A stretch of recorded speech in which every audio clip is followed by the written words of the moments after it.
For 4 decades, Chief Meteorologist David Hartman has been the face of forecasting in central Mississippi. Great city, everybody's been so friendly. Building the trust of viewers through his accuracy, dedication, and service.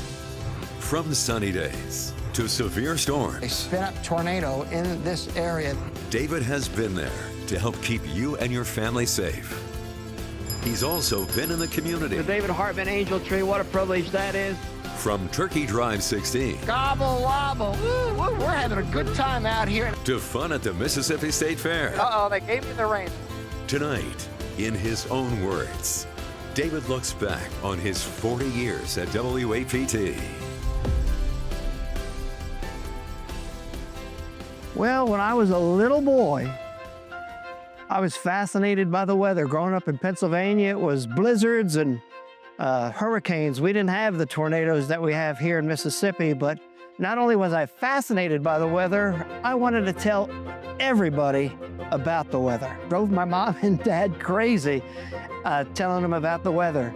And then I grew up watching Jim O'Brien in Philadelphia and Alan Casper in New York City, and they were great communicators, and I wanted to be just like them, and that's what I wanted to do for a career.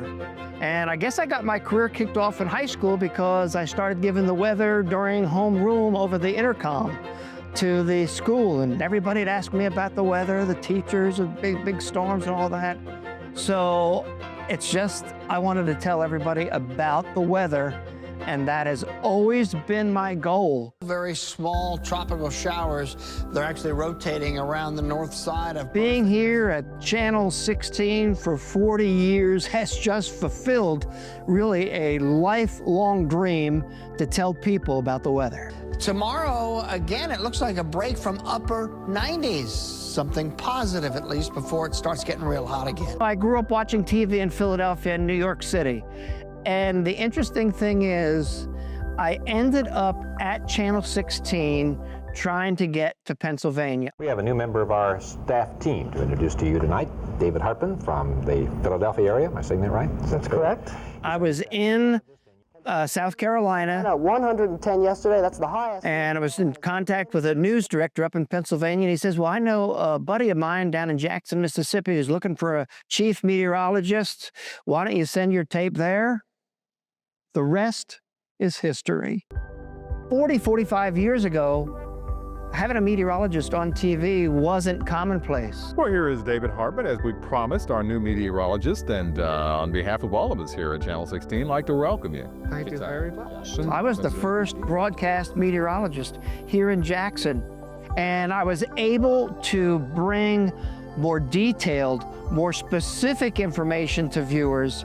When there was going to be a big storm, we could get in-depth, and I think the viewers responded to that. Now we're headed back into a deep freeze again. Possibly the coldest night of the season is upon us. Meteorologist David Hartman joins us now with some tips to avoid cold weather-related problems. Well, we're in for a 1-2 punch. Not only are we going to have Arctic air moving in, very strong winds will overspread all of the Jackson area. Hearing more specific information, where storms were going to be, how they were going to form, how quickly they were going to develop, was important to this area, especially with the amount of tornadoes, killer tornadoes, that we have in our area. Being the chief meteorologist also gave me the opportunity to develop a great reputation for WAPT and the expectations of what the viewers expected weather-wise, so we could provide the best and most accurate information. When I first came to Channel 16, I was a little nervous as to whether people would accept me. I was just a young kid, and there's so much weather history here. So I thought I had a lot to prove to the viewers, and I tried to work very hard to gain the viewers' trust. Every organization I worked with has been very important to me, and I'm very fortunate that I've had the platform of television to get the word out and what the needs are for these different organizations. Dixie National Rodeo, what fun. And as they say, the largest rodeo east of the Mississippi River. Oh boy, they had some really good entertainment. I remember Liesel the clown, he was hilarious and funny. And we did many live shots down there. It's a first. And it occurs to us back here in the studio that between you and Bojack, there's an awful lot of bull down there. oh, look at it. That's why we all got the boots on out here in the arena, Gene. Miss Hospitality, we're gonna cut the ribbon. 155 on the State Fair. All right, let's cut it. State Fair is open. The State Fair, for many, many years, we did weather every single day at the State Fair. And a lot of food out here. I remember when they used to shoot somebody out of the cannon across High Street to kick off the State Fair. And this was a fantastic opportunity to interact with the viewers, talk to them and hear what they like to see on TV and just get to know people, and they get to see what I was like. That was fun because we did rides, live shots on TV, down the big slide. We did the Sky Tram and shot down and looked at the people waving, saying hello to everybody. The State Fair was a great time. Corn flag out front, always tender. I got the butter, I got the salt. Oh my goodness, it does not disappoint. Oh, it's so tender. Food for Families evolved maybe 30, 35 years ago. We talked about ways to help raise food for Mississippians. And the idea came to, well, high school football was extremely competitive here in Mississippi. Hey, maybe we can get the schools to compete against each other just like a football game, trying to raise canned goods. And that did in turn get very competitive. We had a lot of school rivalries go against each other, and thousands of canned goods were, gathered each week, and we'd announce the winner at halftime. The winning school tonight is Ridgeland High School. And this went on for years and years and was such a spectacular program. A lot of schools even started their own food and canned good drives each year, even if they weren't on the yearly list. So it spread, and it was one of the best programs for the Mississippi Food Network. Turkey Drive 16, what fun. And our viewers are so caring and giving. And we do this usually about a week before Thanksgiving. And this is really a time when we get to interact with the viewers and talk to them, and just to see them pull up with their carts of turkeys and say, here, and get to talk with them. That's also been another very fun Channel 16 activity to be involved with. The Salvation Army Angel Tree is such a great cause. Gathering gifts for the children that need some extra happiness during the holidays has really been one joy that I've loved participating in each and every year. Here, they got a special treat for us. What are you going to sing? Joy to the world. All right, go ahead. Joy to the world, the Lord has come. May your holiday season be merry and bright.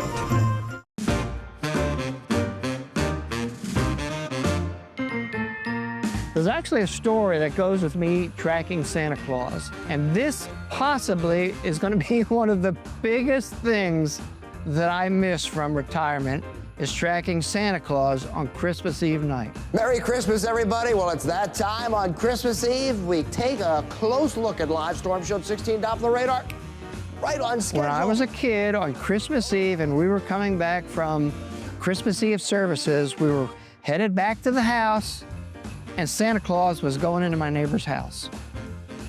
And I was like, Mom, Dad, we got to get home. He's down the street. Well, when I got to be on TV, the kids need to know where Santa Claus is, when he's going to come in. Santa, come in. This is David Hartman at WAPT. How is things going up there tonight? Oh, hello down there in Mississippi. And don't forget the reindeer. Get them the carrots and the celery for Rudolph and Donner, Blitzen, and all the reindeer. That's been a lot of fun. One year, Santa stopped at the TV station, had him on, and then everybody was able to text him. And one year, couldn't get him, talked to Mrs. Claus during the tracking of Santa Claus. He had hit rough weather, so I'm gonna really miss tracking Santa Claus. It evolved just because I saw Santa Claus going into a house one Christmas Eve coming back from church. Have a great Christmas, everybody, and Happy New Year. This is the 40th year for tracking Santa Claus. Well, the pleasure of my career has been mentoring young upcoming meteorologists, and we have had some really good talent come through Channel 16. I think if you asked any of them, they'd tell you I was pretty tough on them. I expected a lot, and I expected a lot of myself, so I didn't expect anything more from them from what they were expected to do. But boy, some really good people came through. Brittany Bell, she's up in New York City right now. Kevin Robinson, TV station in Cincinnati. Ken Johnson's in Wichita Falls, Kansas. Nathan Scott is in Little Rock. Ethan Houston's up in Lancaster, Harrisburg, Pennsylvania. I know I'm leaving out some folks, but we've had some really good talent. Yeah, I was tough on them, but I think as they've gotten older, they might be thankful for the lessons learned here at Channel 16. I think it's important to remember that this business isn't glamorous and it's not easy. There are a lot of long hours, there's a lot of working holidays, and there's a lot of time that you miss with family. You need to be dedicated to your work and be there because the viewers are relying on you. I've always felt very fortunate that the anchor teams seem to work very well together, and it always felt like family and very comfortable. David Hartman has both the education and credentials to set him apart from the rest. When I first got here, Cal Adams was so friendly with his advice. I was just a young kid, 25, 26 years old, and I'm still learning the business, and he had been in it so friendly with his advice. David is always great to watch. And then through the years, we had anchor teams that would maybe last 2 or 3 years. People would move on. This is Channel 16's First News at 5. With Stephanie Bell, Corey Thompson, David Hartman, Mike Rao, Cal Adams, and the Channel 16 News Team. Stephanie Bell Flint started at Channel 16 when I did, back in 1986. Became very good friends. Through the years, anchors were on the set when we were having severe weather. Scott Simmons and Joyce Brewer got us through Katrina, and that was some tough times. A lot of times, Scott was on the desk when we were having severe weather, and if I ever needed a few minutes to fill time because I had to do something with my computer, Scott Simmons had the gift of gab. He could fill time with good information that the viewers needed. I think our current team, Troy and Aaron and Megan, we work really well together. And Megan reminds me so much of me because she's managing and juggling her family, trying to do everything and be at all their activities, which I remember I tried to do, and it wasn't always easy because he had such a commitment here at the television station. I really have nothing but fond memories of all the different anchor combinations that we've had here at Channel 16. There has been tremendous change in technology in not only the weather business, but the TV business. This is probably the #1 adjustment that I had to endure. The stuff that we learned about in college back in the early 1980s, well, as technology got better, we saw what we were learning was true, and you could actually see it on radar, satellites, and talk about it and explain it to people. And I want to show that to you as well. Put it in motion. I'm going to stop talking, see if you can just hear the hail hitting our roof.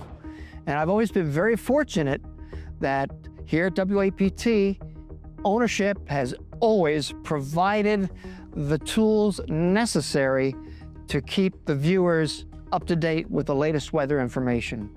And that, I think, helped viewers trust me because I had the tools to tell them and explain what was going to happen.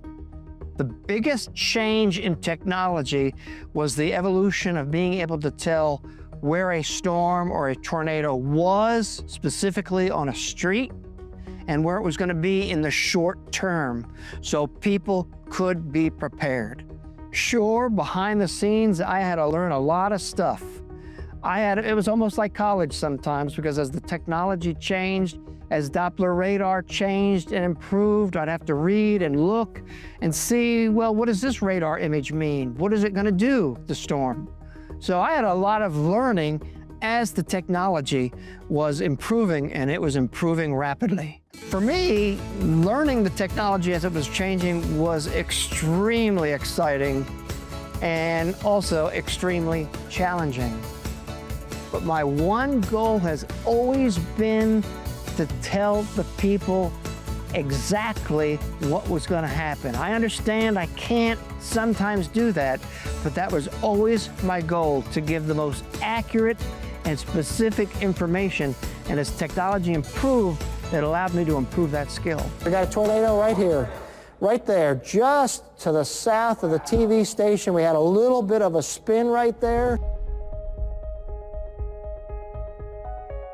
Well, over 40 years, there were a lot of big weather events, and I'm sure I'll miss a couple. Go back into the late 1980s. 1989 was a bitterly cold year. We had a big ice storm that impacted Jackson in February. And then late in the year, around Christmas time, this is the last time we had single-digit temperatures in Jackson, and it got down to 5 degrees. The high temperature never got to 20, and the reservoir froze over. There were a lot of problems from that, power outages. In the 90s, there were plenty of storms. You might remember a storm named Andrew. Well, the center of Tropical Storm Andrew is coming right up on Mississippi. Andrew is an important storm because this is when we decided to do cut-ins every 30 or 60 minutes as needed, which eventually evolved into, if the weather was bad enough, we stayed on the air all the time. So that was 1992 where we started that. Followed by, the Yazoo City tornado. We had the Rolling Fork tornado most recently. Some big Easter tornadoes down towards Jefferson Davis County impacting Bassfield. There were a lot of big weather events that impacted our area. And how about that big ice storm that paralyzed central Mississippi just about 5 years ago? Really the worst ice storm in the history of central Mississippi, and in particular the Jackson area, where the roads were covered with ice for, a whole week. It was unbelievable. Nobody's ever seen anything like that here. The memories of these storms really bring back to me how much the viewers were counting on me during these type of events. And I always felt like I had to be at work to provide the necessary information for the viewers during these big storms. They were counting on it, and I think they expected it. And my wife will tell you that I expected to be in here, and there were a lot of times where I said, "See ya, honey, the weather's gonna be bad.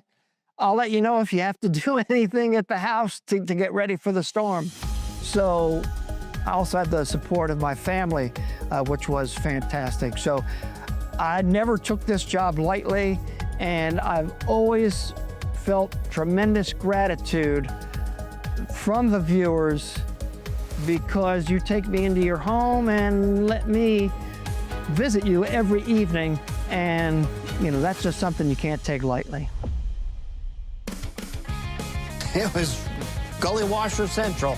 My sayings have really evolved over time, and it's the viewer's fault. Let me explain. This morning didn't feel too bad, but it was a frog strangler at the airport. Over the years, I've maybe heard somebody say, "Oh, that storm's a frog strangler," or "It's a gully washer." Shiver me timbers, because I got arguments from viewers that that's not a pirate saying. Well, no, but if you're cold, your timbers are shivering, which are your legs. Shiver me timbers. No weather is good weather is an easy one. So I've heard them over time, but there was a young man from Clinton High School who I had gone and spoken to their class, and he actually made a sign and gave it to me. I still have it. It says, "No weather is good weather," because that was one of my slogans that I used at the time. But yet they just kind of evolved. The viewers kind of responded to them. So give them what they like, right?